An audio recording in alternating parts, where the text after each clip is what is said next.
मैं एक सब्जेक्ट में फेल हो गई थी कॉलेज में और मैं कभी फेल नहीं हुई. That was like the only failure. कि मैम ऐसी क्या 3 बातें आपको लगी कि जिन्होंने आपको एक एक्सरसाइज दिया ओवर अदर्स? मेनली उन्होंने मुझसे ये क्वेश्चन पूछा था कि you are from IT branch, तो आपको क्यों जाना है नॉन टेक में.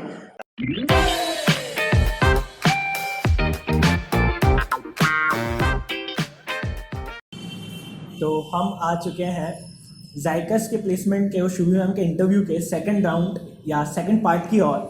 इसमें हम मेनली जो आने वाले जो 2 इंटरव्यूज़ हैं जो 4th और 5th राउंड में हुए उन्हें कवर करेंगे और काफ़ी सारी स्किल्स या बातें जो हर एक एस्पायरिंग स्टूडेंट को पता होनी चाहिए. तो मैम पहली चीज़ जो हमारे कानों तक कई बार आई या कई लोग कहते हैं और जब हम आपसे बात कर रहे हैं तो बहुत ज़रूरी है कि हम उसे क्लियर करें. हम कई लोग ऐसा कहते हैं कि जायकस या फिर सिमिलर कंपनीज में कहीं ना कहीं फीमेल कैंडिडेट्स को ओवर मेल कैंडिडेट्स प्रेफरेंस दिया जाता है. बहुत नारी शक्ति चल रही है. तो आप इस पे क्या कहना चाहोगे? आई थिंक मतलब मुझे ऐसा पर्सनली नहीं लगता, क्योंकि अगर फीमेल्स का होता है कोई भी टाइप की कंपनी हो, इट्स नॉट नेसेसरी कि जायकस टाइप की कंपनी हो, कोई भी कंपनी हो. बहुत बार ये सुनने को आता है कि अरे लड़कियों का तो हो ही जाता है इंटरव्यू एंड ऑल, बट मतलब स्किल्स हो या ना हो. But I don't think it that way. I totally disagree, क्योंकि मुझे ऐसा लगता है कि क्वेश्चंस तो सेम ही होते हैं, चाहे वो लड़के से पूछे चाहे वो लड़कियों से पूछे, और वो एनालिसिस भी सेम टाइप का ही होता है. ऐसा तो होता नहीं कि लड़कियों का इजी टेस्ट होता है या लड़कों का डिफिकल्ट टेस्ट होता है. आई थिंक कि it is a very good excuse कि अरे वो तो लड़का हूँ इसलिए प्लेसमेंट नहीं हो रहा, लड़की होता तो ऑफर्स की बारिश हो रही होती. तो आई सीरियसली थिंक कि जो है अगर, क्योंकि जायकस में भी अगर 3 लोगों का प्लेसमेंट हुआ है तो उसमें से 2 लड़कियां हैं और 1 लड़का है. तो हो सकता है कि स्किल्स हो. तो भोपाल में से 3 लोगों का हुआ. हाँ, भोपाल में अगर 3 लोगों का हुआ है तो देयर इज अ पॉसिबिलिटी कि उस प्रोफाइल के लिए जनरली फीमेल्स को थोड़ी सी प्रेफरेंस मिलती है, बट दैट डजंट मीन कि लड़कों का होता नहीं है. अगर आप अच्छे से इंटरव्यू दोगे, आप में अच्छी स्किल्स होंगी, तो डेफिनेटली कंपनी आपको लेके जाएगी. तो जिन लड़कों का हुआ नहीं भाई डिसलाइक मत करते ना, हम जेन्युइन है यार. हाँ, आगे बढ़ते हैं. राउंड 4 और 5th जो कि मेन इंटरव्यू थे. तो आपका उसमें क्या एक्सपीरियंस रहा? आपसे किस प्रकार के क्वेश्चंस पूछे गए? सो 4th राउंड जो था, इट वाज काइंड ऑफ जैसे जारो में विपिन सर ने बताया होगा कि पेन बेच के बताओ, बिस्लरी की खाली बॉटल बेच के बताओ, पेंसिल के 5 यूजेस बताओ अपार्ट फ्रॉम राइटिंग. तो काफ़ी इंटरेस्टिंग यूज लोगों ने बताया. It can be use as a conductor, it can be use to tie your hair, things like that. तो और 5th राउंड जो था वो पेन बेच के बताओ, तो आपने क्या बोला? एक्चुअली मेरे पास ये क्वेश्चन आया नहीं था, बट पेन बेचना तो काफी सिंपल है. तो pen is mightier than the sword, right? So pen को आप कितने भी पैसे में बेच सकते हो आराम से, क्योंकि एक पेन नहीं होगा तो लाइफ कितनी ज्यादा डिफिकल्ट हो पाएगी. जैसे अभी आपके पास पेन है, अगर मैं आपसे बोलूँ कि मुझे आपका ऑटोग्राफ चाहिए तो आप दे पाओगे? Oh my God. So I think कि पेन तो बहुत ज़्यादा ज़रूरी होता है. तो डेफिनेटली ये मेरे पास पेन है और आप जो है इसको मैं दे रही हूँ आपको 100 रुपये में, तो आप ले लो. तो इस टाइप के क्वेश्चंस थे. और फाइनल राउंड फाइनल राउंड में बेसिकली HR राउंड था. तो जनरली आपकी स्किल्स के बारे में क्वेश्चंस थे, थोड़े से ट्रिकी क्वेश्चंस थे. सो मेरा दोनों मिला के एक ही राउंड हुआ था, कंबाइंड राउंड हुआ था मेरा उस टाइम पे. सो नॉर्मल अच्छा इंटरव्यू था, it was going good. I think लोग ये चीज़ प्रिपेयर नहीं करके जाते हैं और उनको हमेशा प्रिपेयर करके जाना चाहिए. Tell me about yourself. It's a very simple question, और जो आप the thing you will tell about yourself will be the way the interviewer drives you. तो ऐसा होता है कि tell something that you are confident about. Resume में लिखो वो that you are confident about. तो लाइक मैं जनरली बताती हूँ पहले अपने बारे में, schooling, college and projects, sometimes my work in college और outside, and then I tell my hobbies कि चलो आप पूछ लो जो पूछना है. तो मेरे इंटरव्यू में उन्होंने कुछ अच्छे क्वेश्चंस पूछे थे. मेनली उन्होंने मुझसे ये क्वेश्चन पूछा था कि you are from IT branch, तो आपको क्यों जाना है नॉन टेक में. तो मैंने उनसे वो रिप्लाई किया था कि सर आप मेरा रेज्यूमे देख लीजिए और CGPA देख लीजिए. तो आप ही बताइए मुझे जाना चाहिए क्या टेक्निकल में।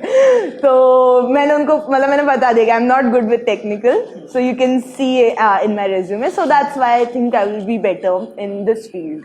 And then he asked me कि आपका एक अचीवमेंट बताओ इन 4 सालों में which you are really proud of.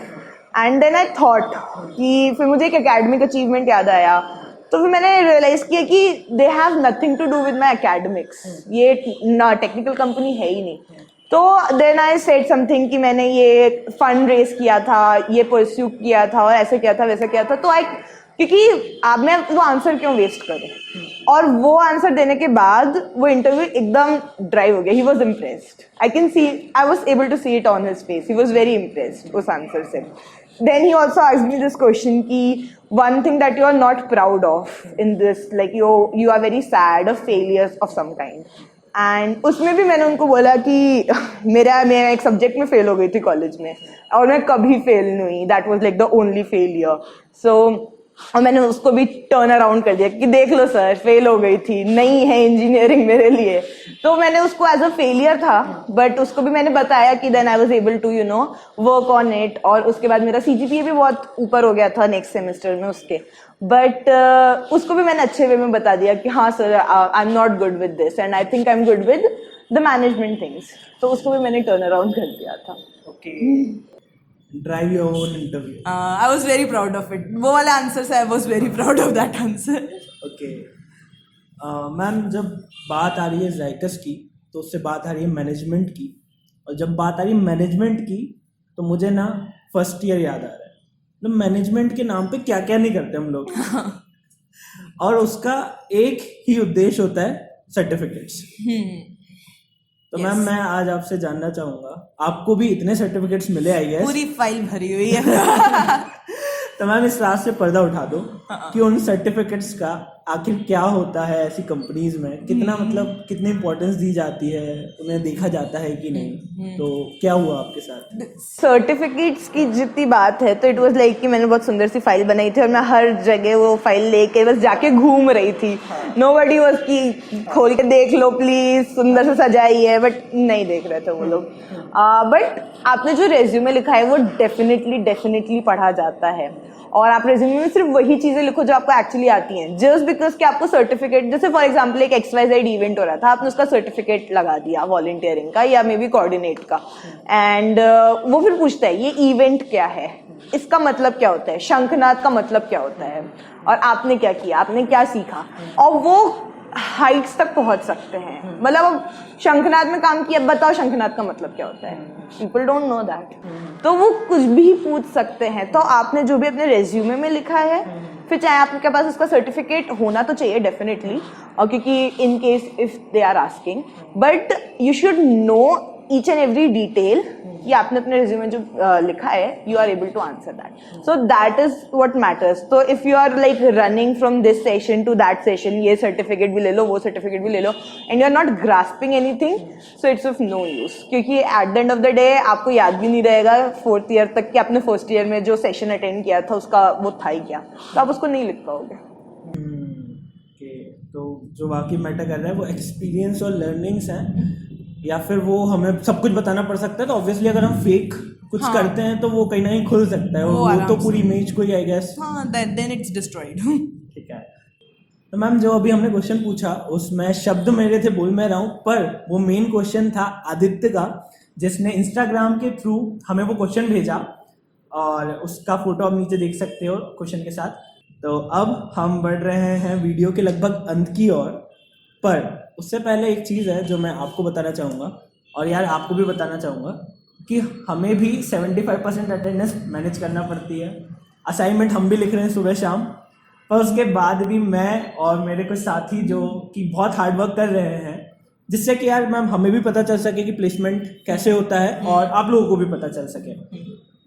But हमें पता करना है कि आप लोगों को ये कैसा लग रहा है। आपके रिस्पॉन्स बहुत ज़रूरी है, आपके फीडबैक्स, तो वो आप हमें दे सकते हो लाइक्स के द्वारा या कमेंट के द्वारा। और अगर अच्छा लग रहा है तो मुझे नहीं लगता आपको सब्सक्राइब करने से कोई चीज़ रोक सकती है, तो काइंडली डू इट। तो एक एक्नॉलेजमेंट होगा जिससे हम ज़्यादा से ज़्यादा आगे और कंपनीज भी कवर कर सकें, या बहुत कुछ कर सकें यार, कि स्टूडेंट्स, कॉलेज स्टूडेंट्स का फ़ायदा हो।